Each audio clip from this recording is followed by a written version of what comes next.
নমস্কার। বড় কলকাতার এই পরিবার শারদ যোদ্ধা সম্মান 2024 এবং দেবজিৎ স্যার আবার শারদ সম্মান 2024-এর পুজো পরিক্রমায় আমরা আগেই দেখিয়েছিলাম খিদিরপুর 75 পল্লী।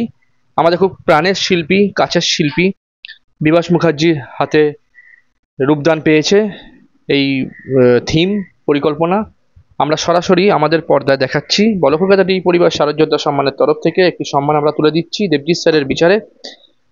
আমরা জানি আমি পরপর দক্ষিণ কলকাতা চলছে, আপনারা দেখছেন যে যেখানে আমরা পাচ্ছি না কাউকে, আমরা তাদের ডিস্টার্বও করছি না, আমরা কিন্তু মায়ের চরণে আমাদের সম্মান সমর্পিত করে যাচ্ছি। ঠিক সেরকমই খিদিরপুর 75 পল্লীতে দাঁড়িয়ে আমরা আমাদের শারদ যোদ্ধা সম্মানের একটি ট্রফি মায়ের চরণে সমর্পিত করছি।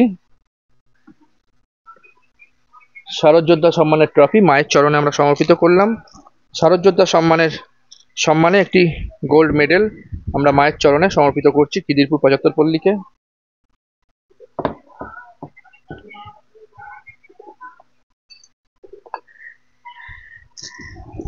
মায়ের পুজোয় মায়ের দান একটি নতুন শাড়ি আমরা মায়ের পায়ে দিচ্ছি খিদিরপুর 75 পল্লীকে আমাদের তরফ থেকে একজন অসহায় মাকে তার হাতে তুলে দেওয়ার জন্য পুজোয় পড়ার জন্য, এবং যিনি সবসময় মাথার উপর থাকেন শ্রী গোবিন্দ আচার্য মহাশয়, ওনার তরফ থেকে একটি গিফট ব্যাগ,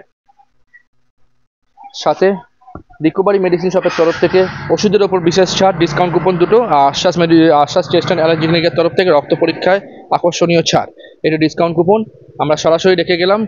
খিদিরপুর 75 পল্লী শিল্পী বিভাস মুখার্জির পরিকল্পনায় রূপদান পেয়েছে, আমরা সরাসরি দেখিয়েছি মায়ের পায়ে আমরা আমাদের বড় কলকাতার এই পরিবারের শারদ যোদ্ধা সম্মান সমর্পিত করলাম।